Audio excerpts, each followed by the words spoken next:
Gentlemen, welcome to the session Judicial Activism or Judicial Overreach, the Politics and Jurisprudence of the Chaudhry Court 2005 to 2013, edited by ljaz Shafi Gilani and Moeen Cheema. I would like to make a couple of announcements before we start the session. Please either turn off your cell phones or switch them to silent. It will be greatly appreciated if silence was maintained throughout the session. Thank you very much. Our panelists for the session are Hamid, Moeen Cheema, and Faisal Siddiqui. I will take this opportunity to introduce our moderator for this session, ljaz Shafi Gilani. He is a chairman of the well-known political and social research organization Gallup Pakistan Limited with a doctorate in political science from MIT. He's a specialist in public opinion research. He pioneered the field of opinion polling in Pakistan and established the Pakistan Institute of Public Opinion, the Pakistani affiliate of the Gallup International Association, in 1980. Presently, Honorary Senior Fellow of the Pakistan Institute of Development Economics, Islamabad. He is also Honorary Dean of the Faculty of Management and Social Sciences, International Islamic University, Islamabad. I hand it over to you, sir, now.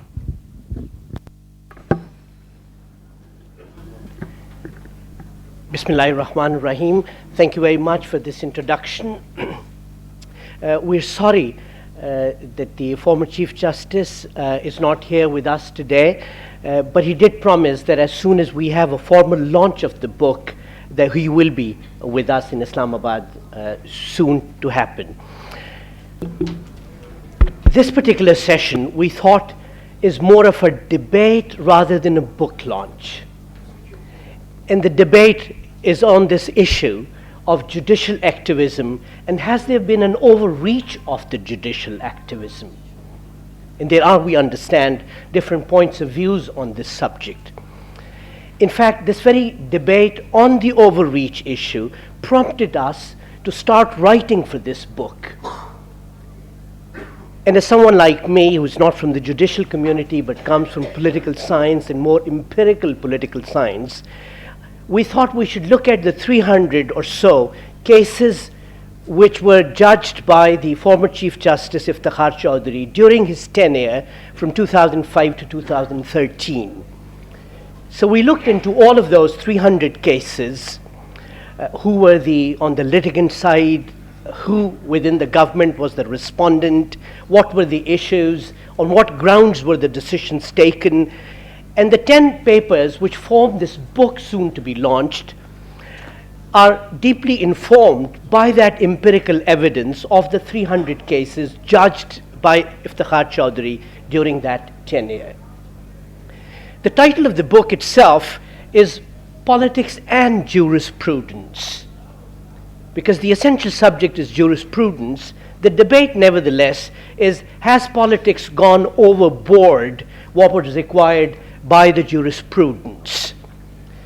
So we will welcome a debate. We will have about 20 minutes or so for the debate, 30 minutes for the speakers. We have an eminent list of speakers as it comes. Two of them have written papers, and Mr. Hamid who's also an author of a celebrated book used by a lot of students on the constitutional law of Pakistan, is with us here as well. The only boundary to this debate of the subject is that it is about the constitutional rule of law. So the subject, as we discussed, we must keep in mind that the overreach discussion or judicial activism is within the boundaries of a constitutional rule of law, and who is the custodian of that constitutional rule of law.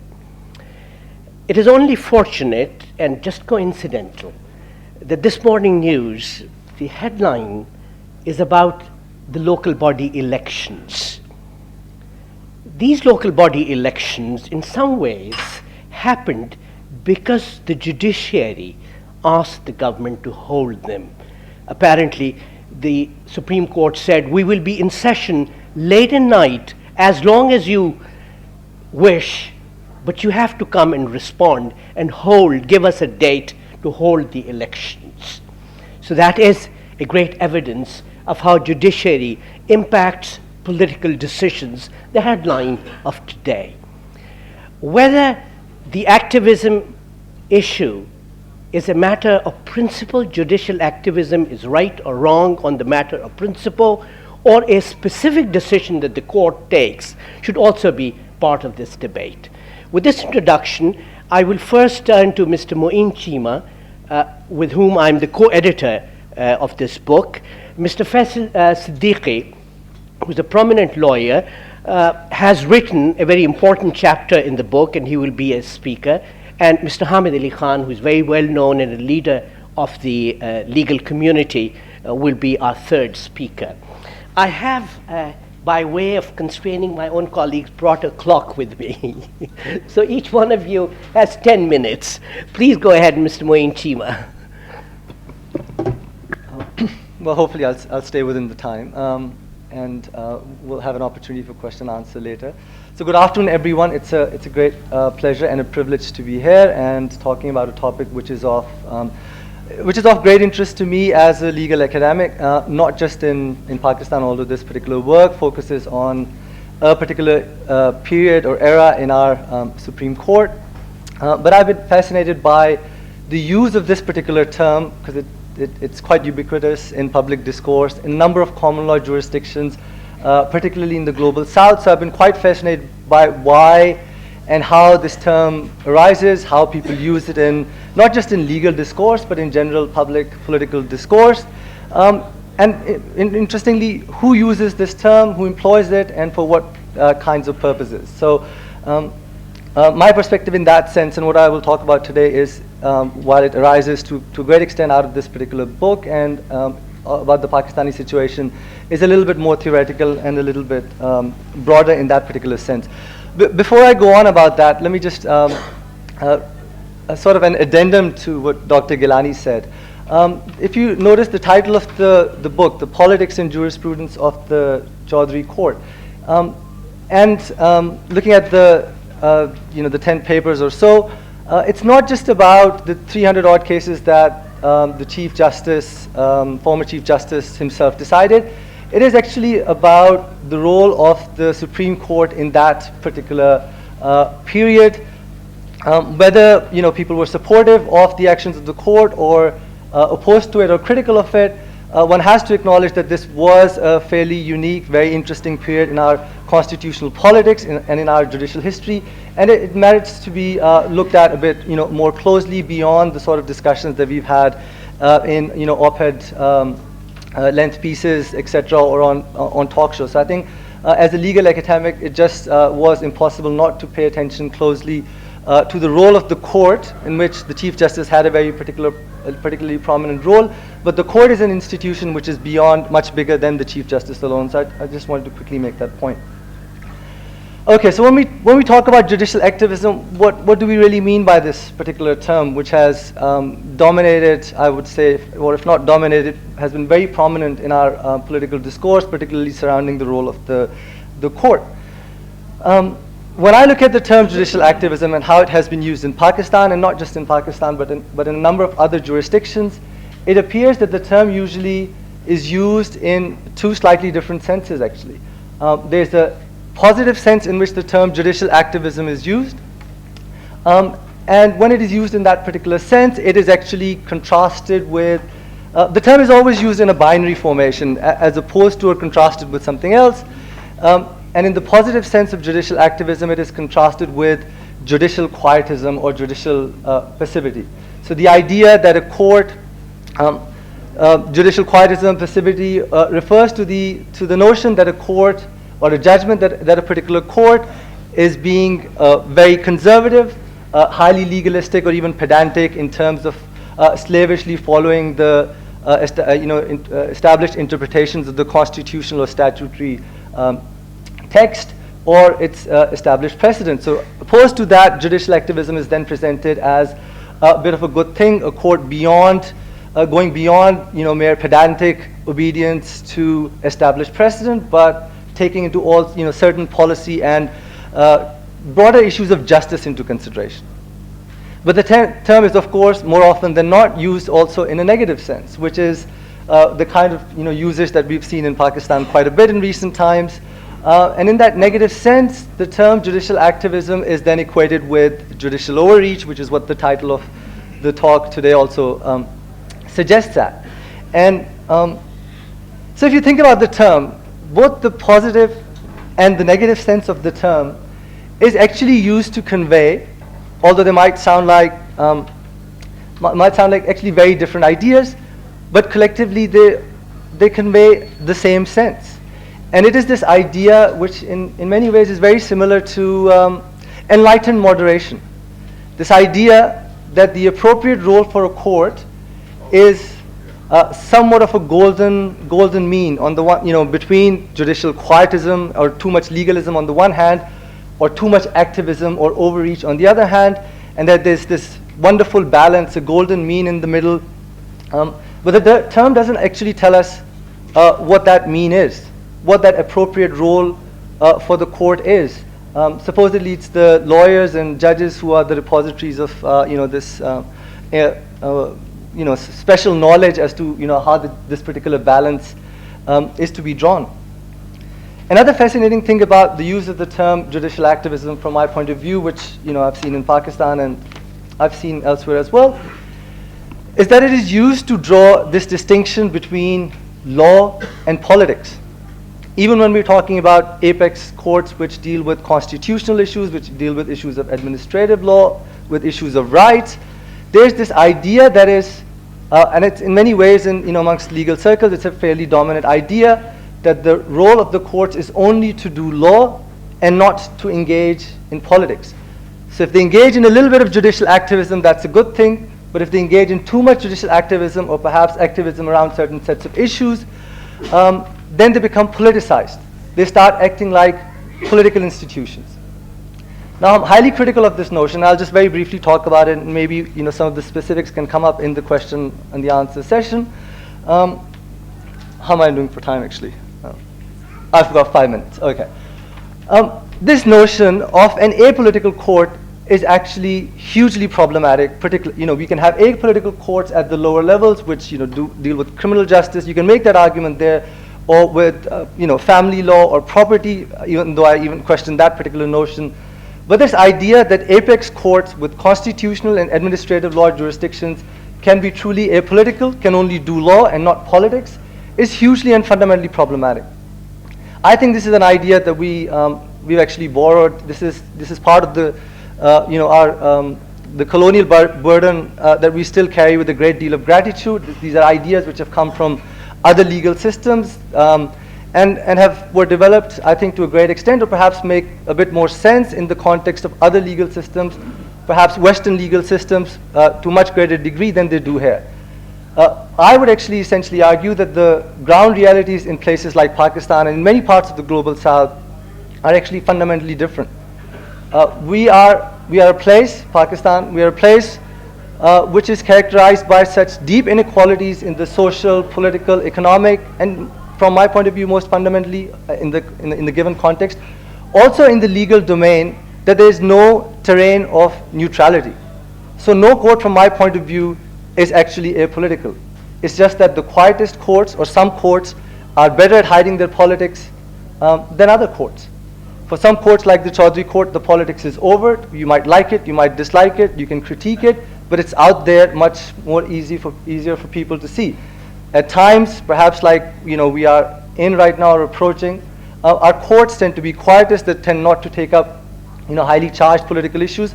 But from my point of view, that does not mean that they are apolitical institutions. It's just that they are espousing a very different kind of politics, which is harder to discern and hence harder for people to criticize or critique and to appreciate. You might agree with the politics or you might disagree with the politics. But the argument that I'm not willing to brook is that these courts are actually or a court like this is being actually apolitical.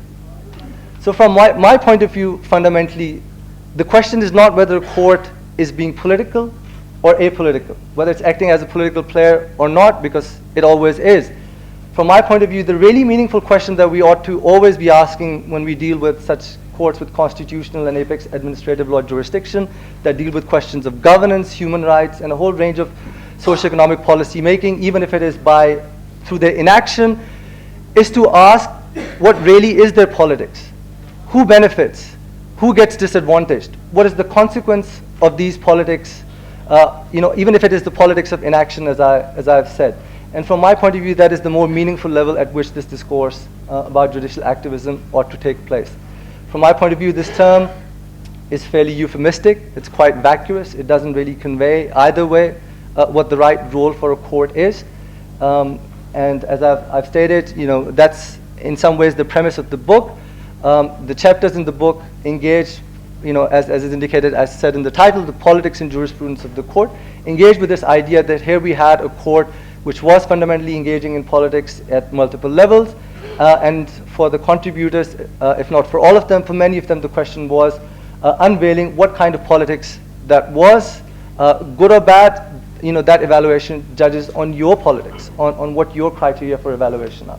So I'll just leave it at that, and we can talk about maybe some of the specifics. Thank you very much. I think there'll be a lot of debate on this subject. Essentially, what you're saying is that apex courts should not be apolitical. Some hide their politics, others reveal it, but those who reveal it provide greater opportunity for debate. Hopefully we'll have some. Our next speaker is Mr. Faisal Siddiqui, who's written an excellent paper on public litigation issue. He's also introduced, by the way, in our terminology, the term public speaking judges. And that was during the Chaudhry court period, referring to the court of that period. So Mr. Faisal Siddiqui. Thank you. It is indeed a pleasure to speak at this gathering. Moeen has explained what this term judicial activism or judicial overreach means in the academic literature, but let me start from a premise. To me, the question is, why did the court become active after 2007? Or why did it overreach in that sense that it started doing things which apparently it was not doing before? So I start that as a definition of what I mean by activism and overreach. Before criticizing what the court was doing, one needs to understand why it happened, and number two, what was the expression of what this judicial activism or judicial overreach was. Now, why did the court become so active, or why did this court started overreaching after 2007? I think what happened is that dramatic event on March 9th, 2007, when the Chief Justice was removed.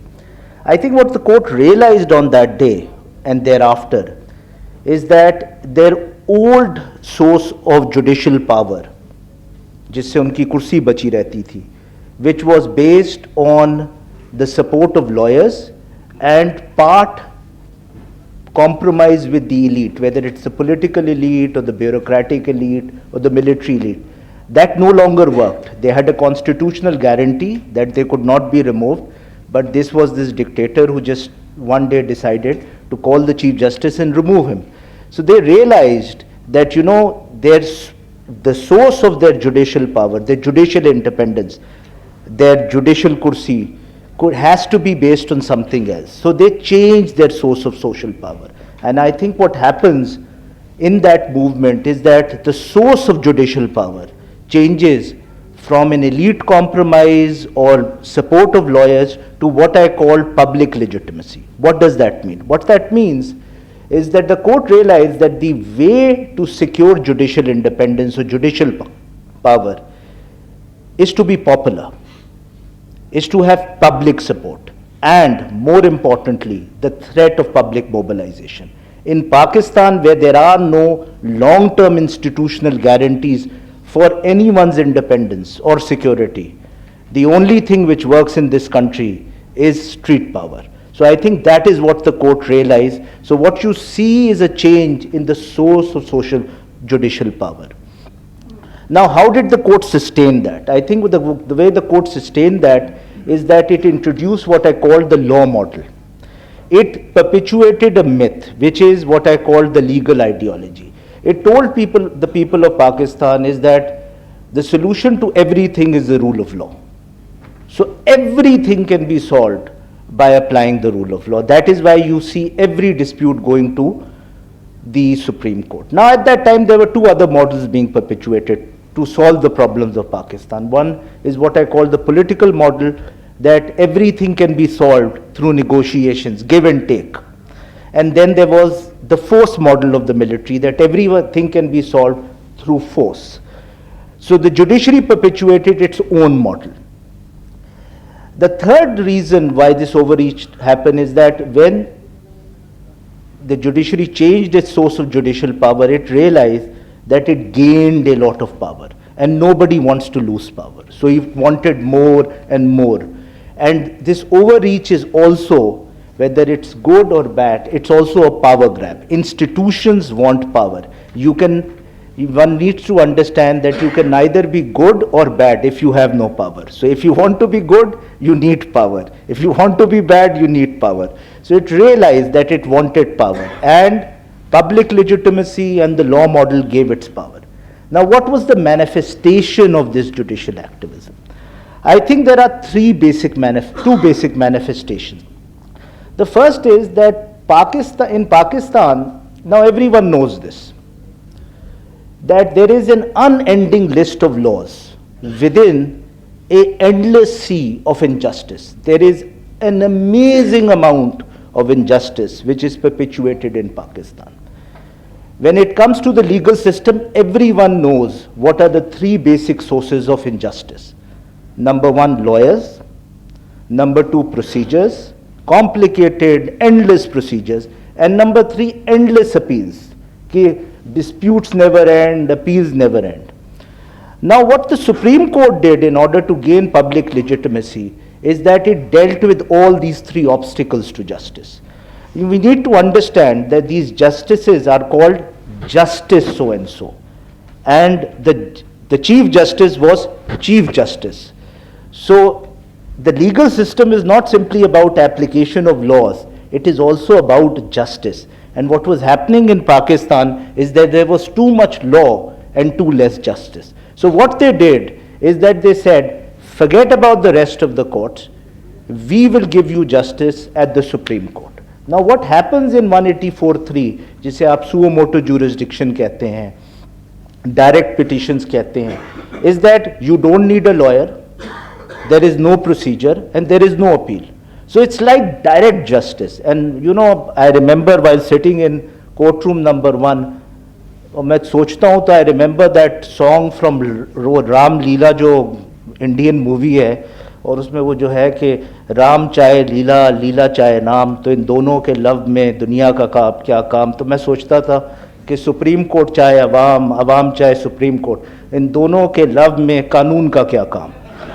So I mean, that is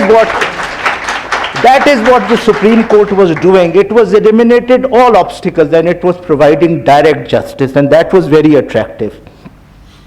What this led to is a radical increase in litigation at the Supreme Court. People don't realize that, and it's in the book, that between 2009 and 2013, 2 lakh complaints were filed in the human rights cell. 2 lakh complaints. And about 185,000 of those complaints were disposed of.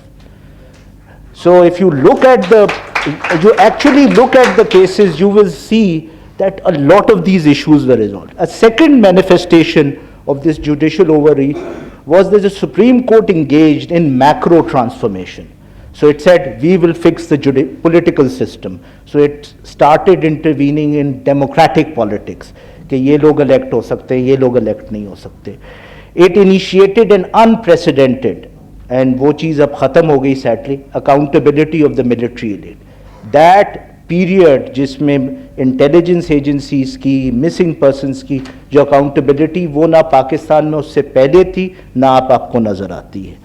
Third, what it did is that it dealt with one of the hottest issues on every Pakistani's mind, the law and order situation. It is the Supreme Court which really initiated the Karachi operation.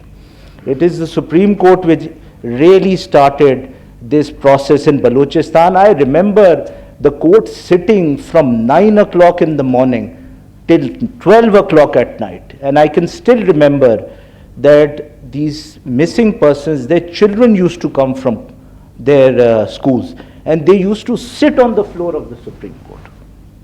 in front, and the Supreme Court let them sit. The doors of the Supreme Court were open, whether that mattered or not, but the doors of the Supreme Court were more open than the doors of Hotel Carlton, which are apparently open but not open for everyone. It engaged in a lot of, it took up human rights violation, individual disputes. So you have a couple of shining examples in these cases. I mean, if you look at the Baldia case, people don't realize that in the Baldia factory fire case, the courts have awarded within a record time of 2 years the biggest compensation paid in any labor case in the subcontinent. So, I mean, these are remarkable examples of direct justice.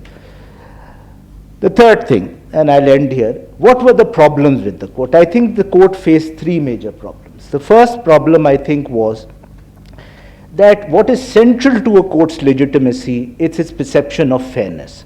So yes, a court cannot be apolitical because it is dealing with political issues. The Constitution is a political document. They are really like applied political scientists. But you should not seem like partisan. So what happened in political dispute and in certain individual dispute, and sadly the Arsalan case is one of the darkest periods of the court's history, is that it became partisan. It's not politicization which is an issue. It's partisanship. Everyone has political bias. I think the second problem is that the court did not overreach, but it overreached in terms of judicialization of everything. The point is, not every problem can be solved through the rule of law. And more importantly, not every problem should be solved through the rule of law. Rule of law may not be the ideal solution for every problem. But subjecting every dispute to a rule of law solution, I think, complicated matter. I think a third problem was that at the end of the day, the Supreme Court can engage in these periods of excessive litigation at the Supreme Court level, but at the end of the day, you have to engage in institutional reform. I don't think your current criminal justice system can be reformed. It has to be completely restructured, but at some stage you have to do that. The Supreme Court can't call all the cases from the lower courts, from the high courts, and deal with them. Thank you, Jim. Thank you very much, Mr. Faisal Siddiqui, for an excellent exposition of the paper that you've written, and many other points, especially for this trichotomy that you've come up with. Why did the Supreme Court do this? How did it manage to do that? And what are its implications for the future? Also, the three sources of injustice that you said it circumvented through this direct, as you call it, the direct legal intervention, and the three problems that people might do research, and many of our authors are here in the audience as well, as the three issues on which the future of a similar system might rest or be built up. With this, I turn to Mr. Hamid Ali Khan, our third and last speaker before we open the debate. Mr. Hamid Khan is very experienced both in jurisprudence and, may I say, Hamid Khan Sahab, in politics as well. So you're the perfect example amongst the authors who actually bridges both jurisprudence and politics. Mr. Hamid Khan, please. Thank you so much. I think Mr.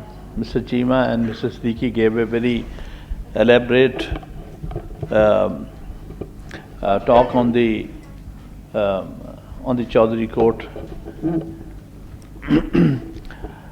See, to begin with, we have to understand the period of Justice Iftikhar Muhammad Chaudhry. He was one of the few Chief Justices in the subcontinent who can get a period of 8.5 years to serve as Chief Justice. In Pakistan, there have been earlier, Justice Cornelius was one who had 8 years as Chief Justice, and therefore he left an impact on the jurisprudence of Pakistan. Then there was 7 years period which Justice Hamid Rahman had, but unfortunately it was a very difficult period in the life of this nation where East Pakistan was lost. So therefore, it was a divided period.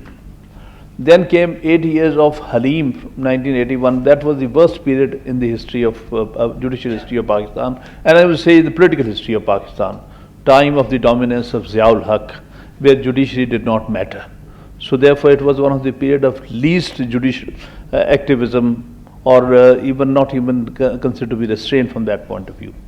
After that, in India, for example, I would say there is only one example where a Chief Justice had more than 6-7 years.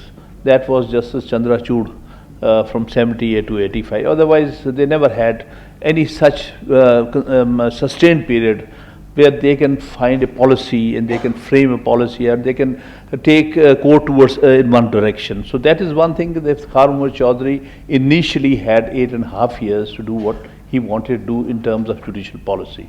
But unfortunately, the first 4 years were lost in finding his feet. He was suspended, then he was removed, then all that went on, everybody knows. So therefore, Iftikhar Muhammad Chaudhry became an effective Chief Justice in March 2009, not in June 2005. So that is one aspect we keep. So therefore, all that he had to do was in 4.5 years, not 8.5 years. So that was the time when he got free hand to develop whatever kind of jurisprudence, or if we call it juridical politics, in that period. So that was one aspect of it. And considering that 4.5 years, I would say whatever was his output, it was considerable output on his part. Unfortunately, it's a fact that immediately after him, the court has gone back to the old times.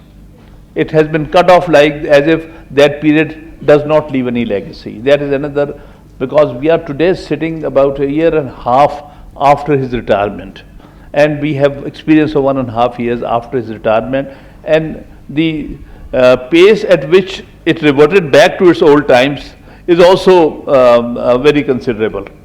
And therefore, that's some of the ground realities that we are faced with.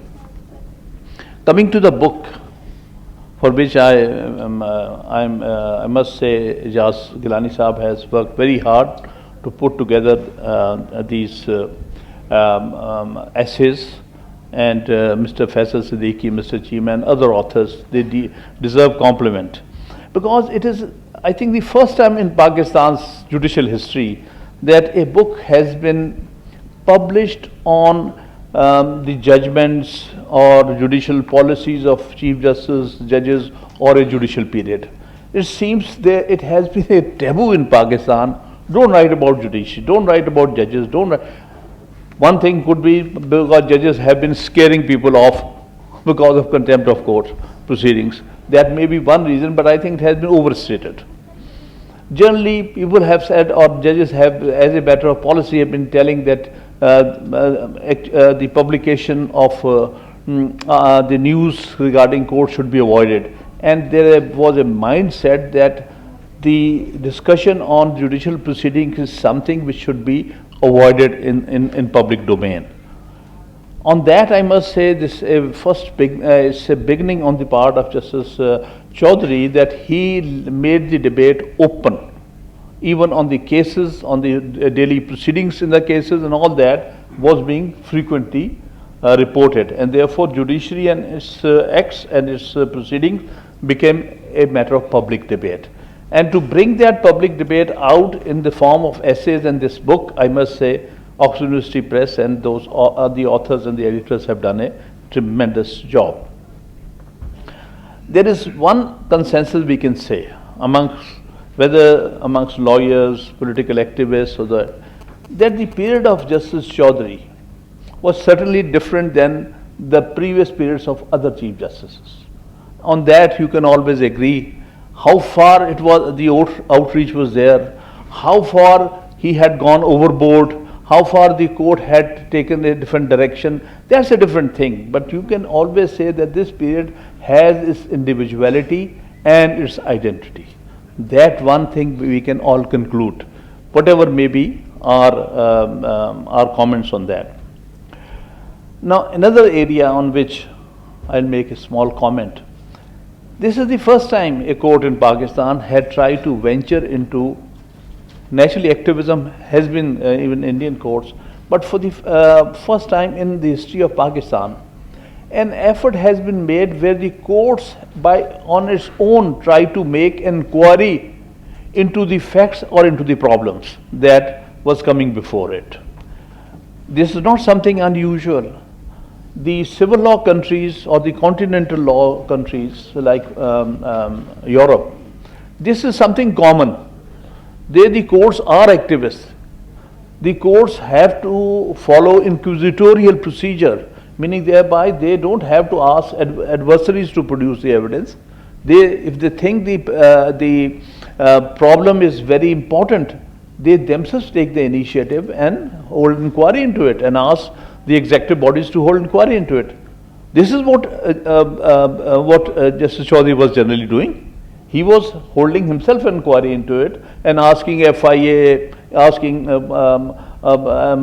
various agencies of the government, come forward and you bring in these facts before us so that we can determine those facts after this inquiry and give our judgment. So therefore, one thing which generally matter of great debate amongst the lawyers, it is not the role of the court to go itself into these areas. It's only for court to determine what is brought before it.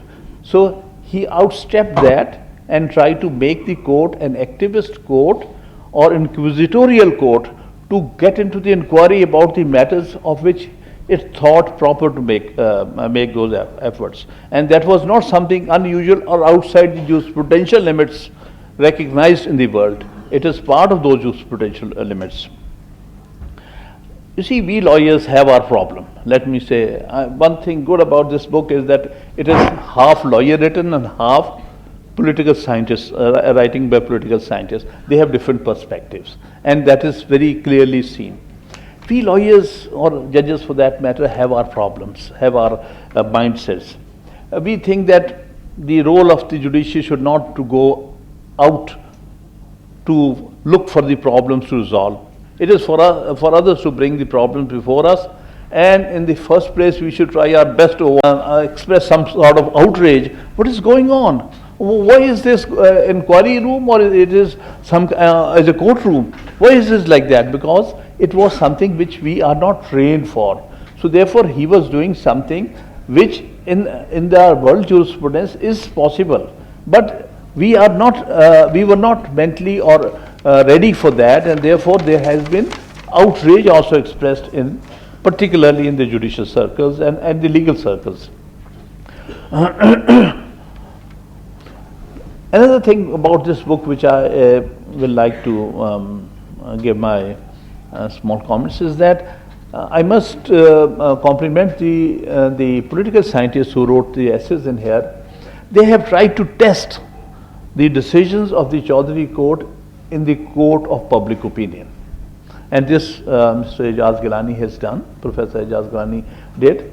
And according to his findings, and since he is expert in taking polls, therefore that a majority of the people, and particularly those coming from downtrodden sections of the society, have expressed favorable opinion about the activism of Chaudhry court. See, because what did a common man realize? What did a common man thought of these proceedings? He was thinking for some time that there is a court, or there is a forum which is ready to listen to me, who has not been listened to ever, and is ready to bring about those people who are inaccessible to us before the court in front of me and made accountable to me. Many a times, common people who had been the complainant had their complaint had resulted in dragging inspector generals of police and chief secretaries of the provinces to come and face the court and say, this is the complaint, what do you have to say? This was something which was unheard of in the courtrooms before. That For a common man, the mere fact that these people can be even made accountable, maybe he did not get anything directly in his favor as a result of these proceedings, but the very image, the very perception, the very observation on his part that, listen, we can make them accountable, was something for a common man, which was something new and something for which was appreciated by that common man, that yes, at least there is a place where I can be heard.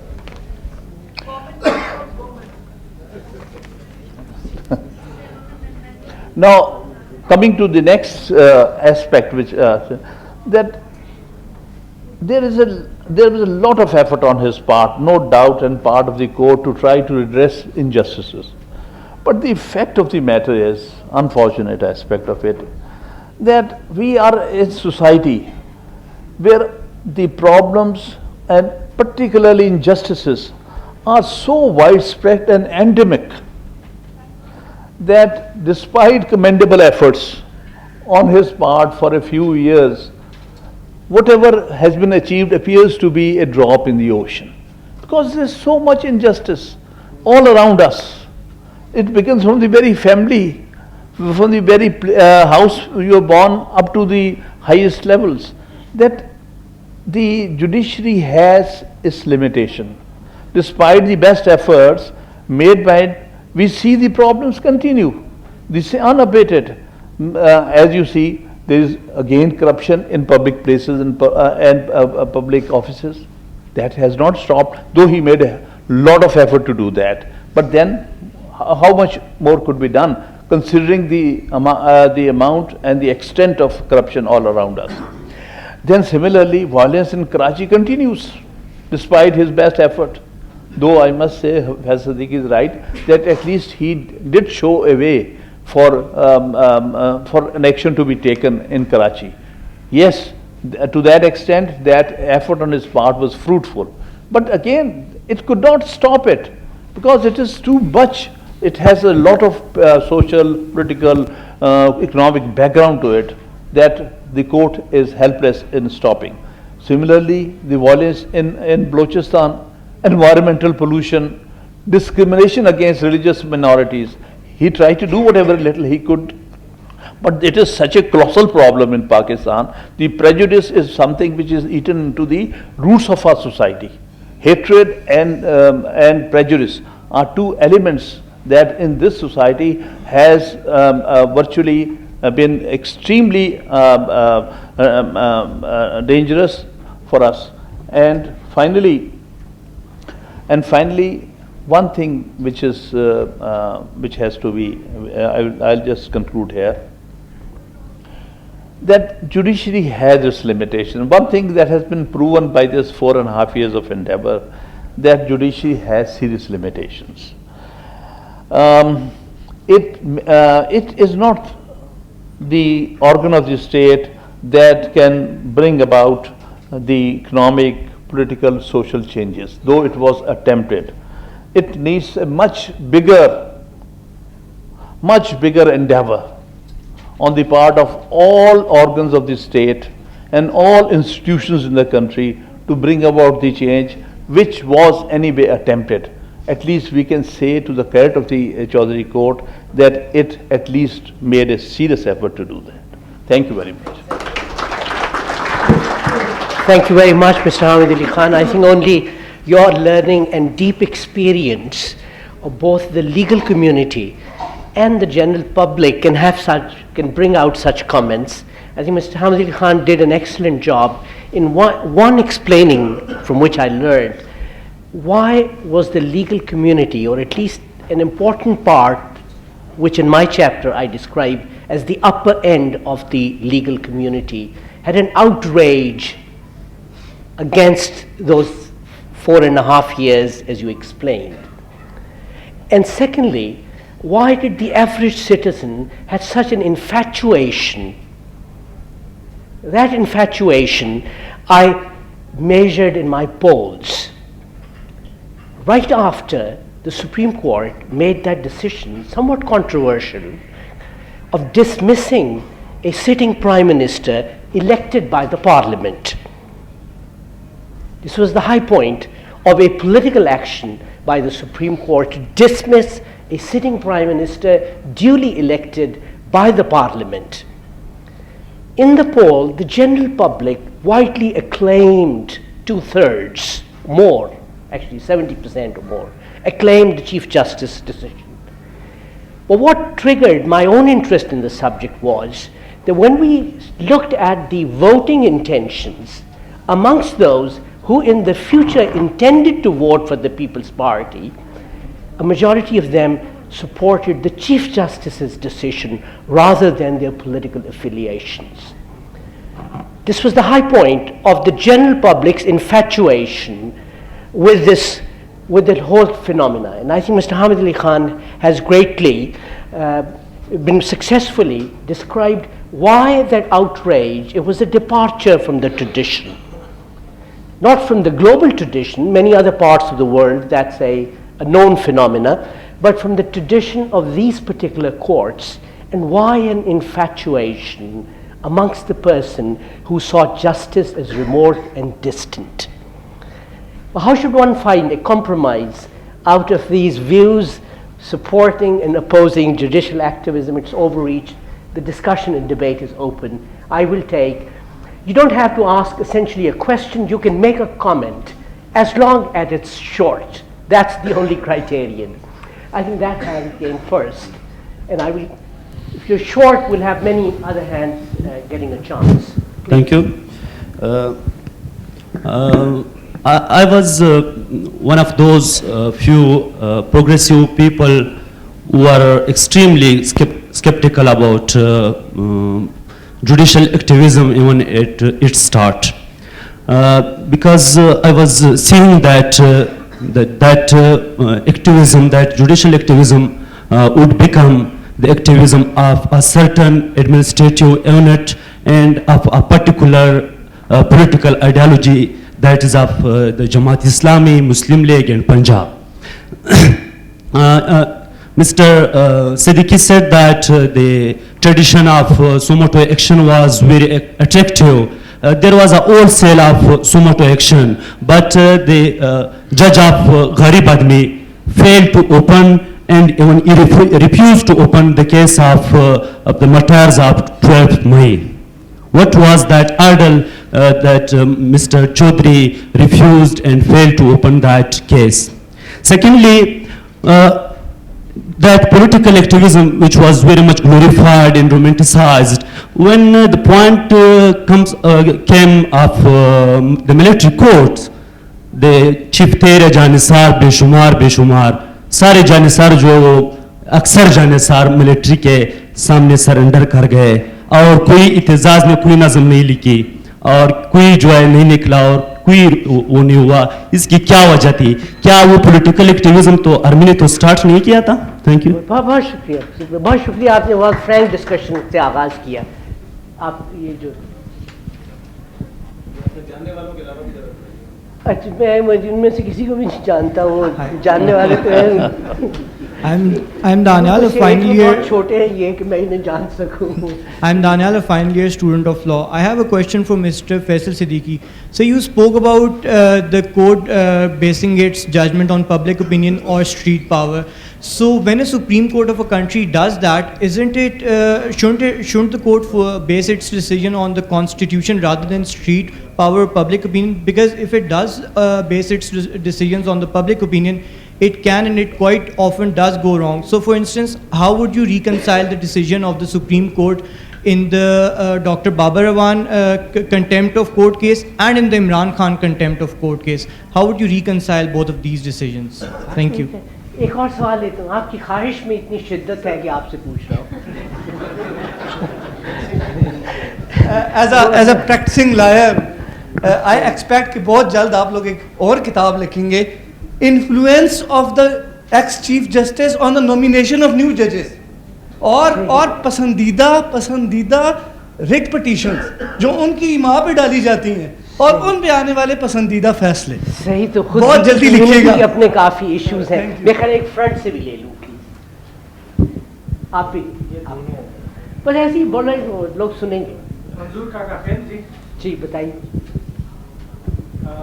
Sir, as our Chief Justice was a very genius person, so he should have thinked the ground realities of this country. जब बाबर आवान 27 दिसंबर को कहते हैं कि बदकिस्मती से आज पिंडी से सिंध के तीसरे वजीर आजम की लाश जा रही है, तो जो बाद में कारनामे थे ना वो सिंपैथी में छुप जाते हैं ऐसी जजमेंट पे, जब साउथ पंजाब का एक इलेक्टेड प्राइम मिनिस्टर को सैक किया जाता है। नंबर 2, क्या ऐसी कोई रिकमेंडेशन दी थी चीफ जस्टिस साहब ने कि ये कोई आईएसआई का स्टेशन चीफ है या ये है या वो, इसको सैक कर दिया जाए? मामा कदीर तो अभी भी रो रहा है। Number 3rd point is, sir ने कहा कि उनको स्ट्रीट पावर या अवामी नुमाइंदगी या सपोर्ट चाहिए थी। So Quaid-e Azam Mohammad Ali Jinnah was a great example for street power, he should come to the politics. Hamid sahab हैं, चौधरी एतजाज एहसन हैं, so this is the way to do it, I think so. Thank you. बहुत बेहतर है। पीछे कहीं मुझे खड़ा होना पड़ेगा जरा एक हमें भी ऐसे ना, तो जो सबसे आखिरी हाथ है उसकी बारी है। आप जो चेकर्ड शर्ट में बात करते हैं।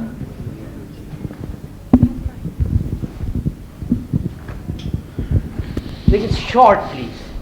Sir, my question is referred to Mr. Siddiqui as he spoke that the gates and doors were open of the Supreme Court for the children of those who were missing. Why the gates were not open for those who were missing? Because of the persons who were being treated in missing, like the terrorists who were the cause of many children who also lost their parents. Why were the gates not open for those children as well? Middle से कोई पीछे पूछ सके? कोई सब इतने young लोगों को चांसेस मिल रहे हैं, कोई सीनियर तो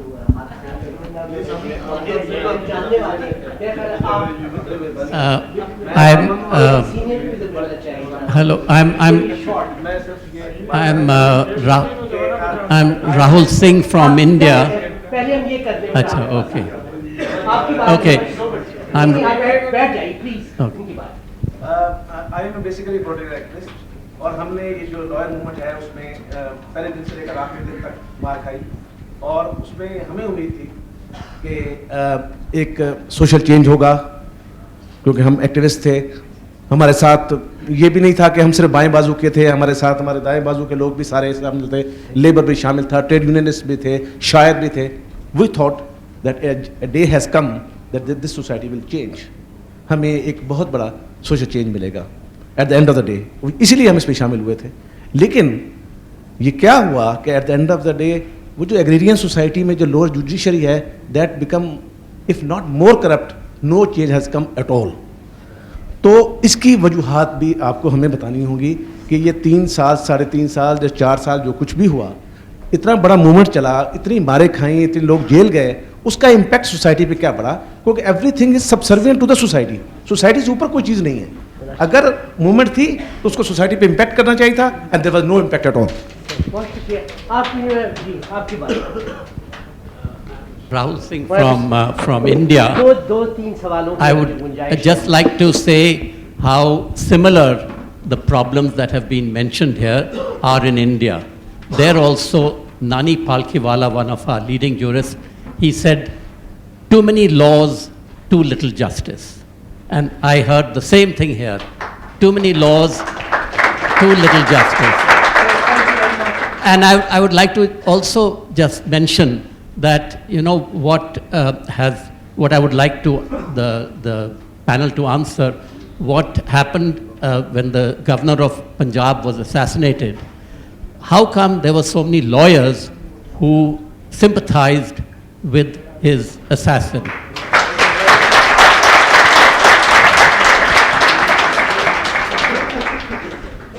I'm not a legal expert. I'm a development sector practitioner, and with development perspective, I get the message that judicial activism is good. I just want to explore and ask the panel if it makes any recommendation of how we can make the judicial activism not personality centric, but how can we institutionalize it in the judiciary? I'm afraid the time, except for Mr. Ackley, I think also invite one non-Pakistani to speak on the subject. But we will soon have one or more sessions on the book in Islamabad. So everyone who's not had a chance to make his comment or her comment, it is about persons, not just man and women, shortly. But Mr. Attlee, and then we'll have the panel respond to these issues. Yeah, thank you very much. Very kind of you, Professor Gilani. I'm a practicing Norwegian social scientist. I think they went far too far.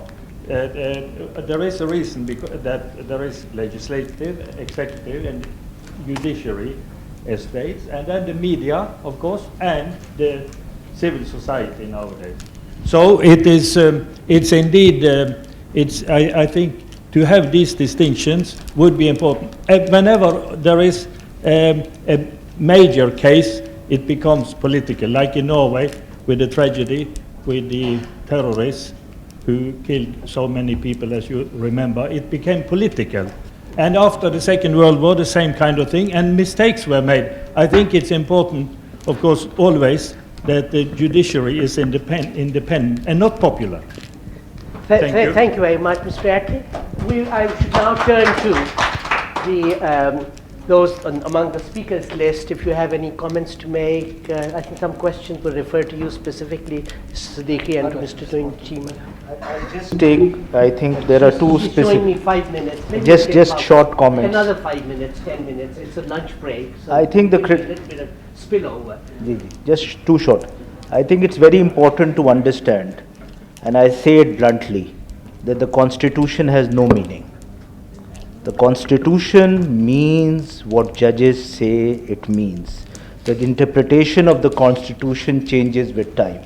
Now the question is, nobody really knows. कोई Constitution के अंदर नहीं घुस सकता कि discover करे. ये एक myth है कि उसकी कोई true meaning है. People come and interpret the question. The critical question is, in whose benefit the Constitution is to be interpreted. For me, the greatest problem of this society is that the poor have no say in the judicial system. That is a question which we need to answer. I think Iftikhar Chaudhry, with all his problems, took that question head on. And that is why suo motu jurisdiction direct, without, it is not, the judicial system was too based on what people in Aitchison thought should be the meaning of the Constitution, or grammar school thought, or what the lawyers thought, or what a rich lawyer thought, or a big client thought. The people of Pakistan had no say in what the Constitution means. So that is the question which the Supreme Court deals with. So it's not a question of popularism, it's a question of who has the right to interpret the Constitution. That has to be addressed. The second point,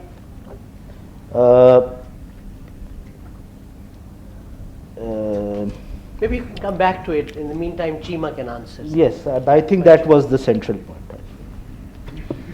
There is, by the way, an excellent article in this book which is about constitution with a small c and a constitution with a capital C, referring to this question in 10-15 pages. Okay, well, if I may just add to what Faisal has just said, and I think, there have been some really fascinating questions, and starting with the very first one, and let's address that issue, I think, head on, and we need to be really explicit about this. So when we talk about judicial activism, although I've critiqued the term, I'll just still run with it.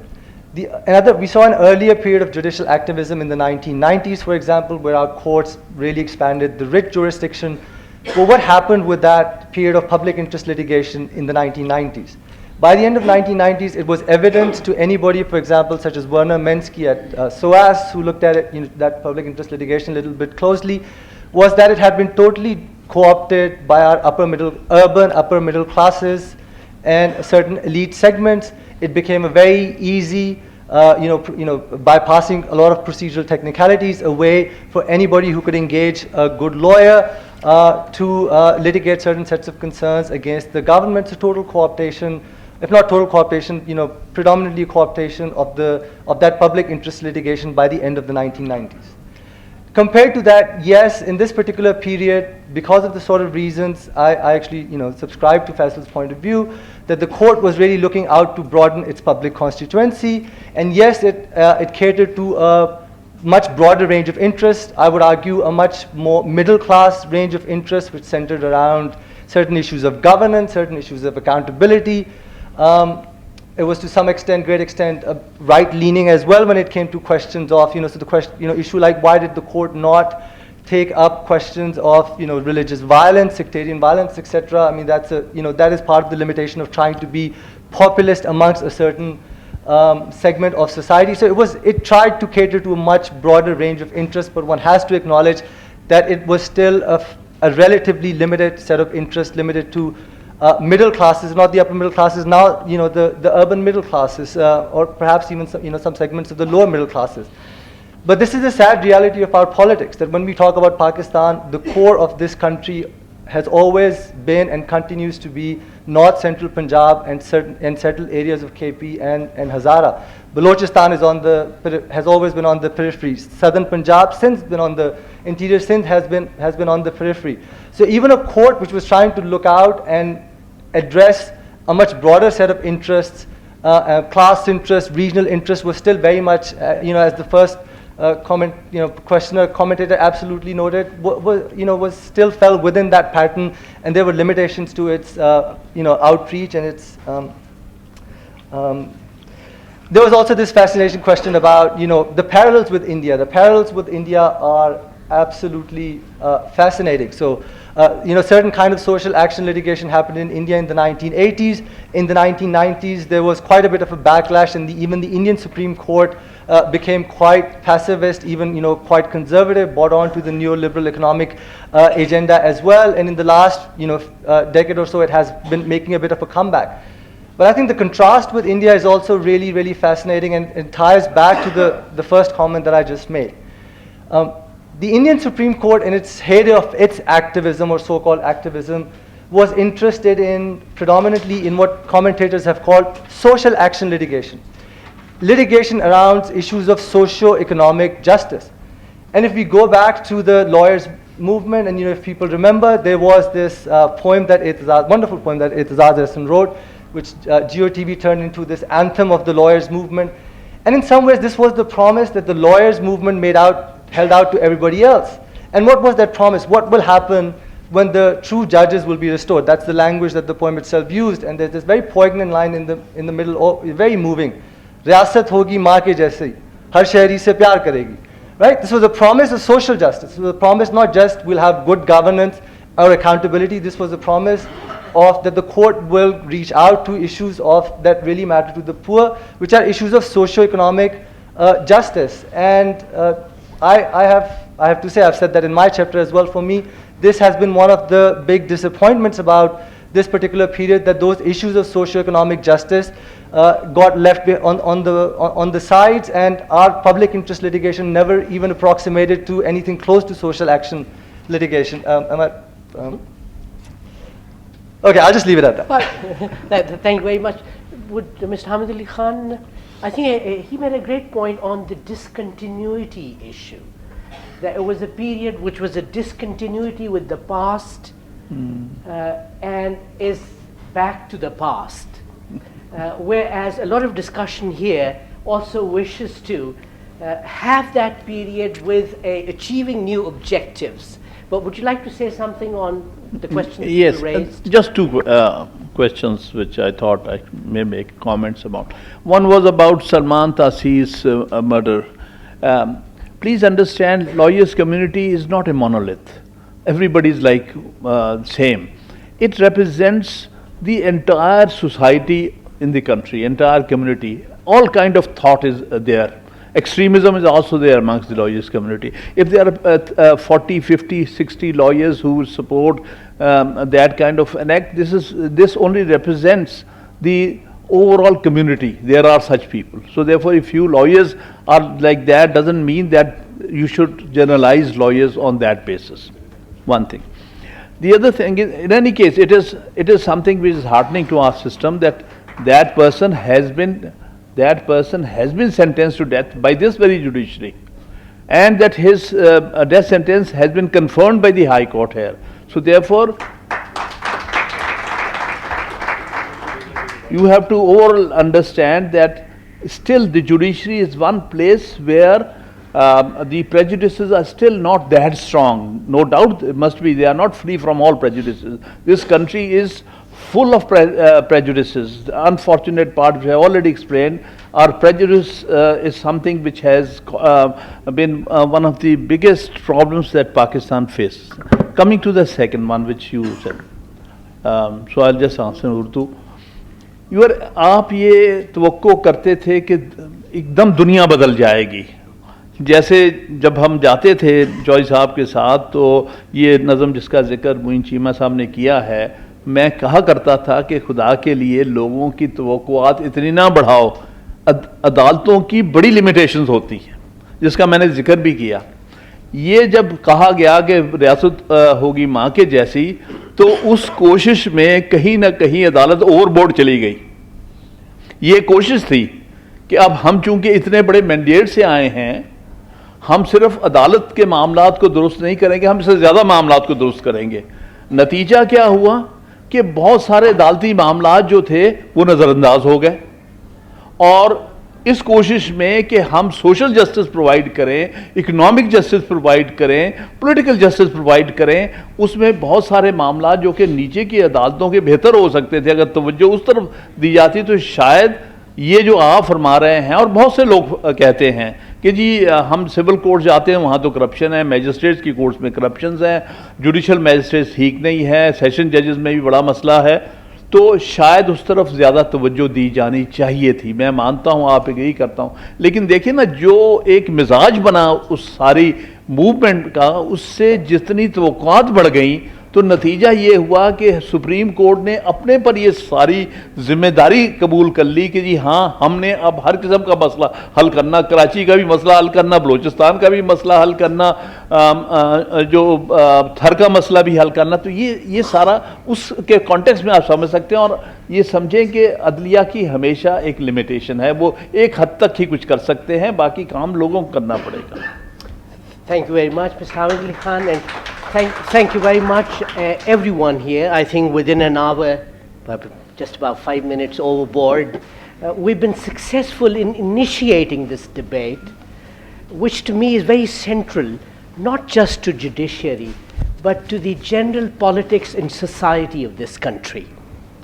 I think that's an important point that I wanted to leave with you, and I think that's partly responsible for what I could see from here, very keen and deep interest in everyone. That's why we had more than half the hands risen, which we could not entertain. So there is a reason why everyone took such an infatuated, I use the same word again, interest in a very, what we call as legalistic, meaning very soft and dumb and not listened to. In such a legalistic matter, such an infatuated interest for so many years, even if it were 4.5, says there is a deep need for look into this subject. And there's not only just one side to this debate, or not one side to the performance of the Chaudhry court. So we've been very successful, I think, in initiating that discussion in these 60 minutes, and I look forward to continuing this debate and discussion in the sessions that we will continue, and more broader in the academia, the legal community, and the general population. Thank you, everyone. Thank you all, Mr. Hamid Ali Khan, Mr. Siddiqui, Mr. Moeen Cheema, and all of you. Thank you again.